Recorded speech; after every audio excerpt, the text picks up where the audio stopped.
అందరికీ నమస్కారం. 90 రోజుల క్రితం పాప, ఆడబిడ్డ, జన్మించింది. కానీ మా ఆవిడకు 7వ నెలలోనే డెలివరీ అయింది. Premature delivery. ప్రస్తుతము తల్లి క్షేమంగా ఉంది, కానీ 7వ నెలలో పుట్టడం వలన పాప పరిస్థితి విషమంగా ఉంది. ప్రస్తుత పాప వెంటిలేటర్ పై ఉంది. 4 రోజులకు మాకు 1,00,000 రూపాయలు ఖర్చు అయినవి, మరియు పాపను కనీసం 25 రోజులైనా హాస్పిటల్ ఉంచాలి అన్నారు. ప్రస్తుతానికి పాప ట్రీట్మెంట్కి ఒక రోజుకి 25,000 అవుతున్నవి. ఇలాగే కొనసాగితే మొత్తం ట్రీట్మెంట్ అయ్యే వరకు 6 నుండి 7 లక్షల ఖర్చు అవుతుంది అన్నారు డాక్టర్ గారు.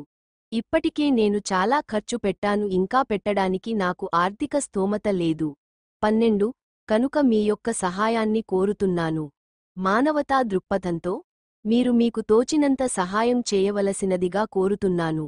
Phone pay, Google pay number 9963304618. మీరు చేసే చిన్న సాయం మా చిన్న పాపకు పునర్జన్మను ప్రసాదిస్తుంది.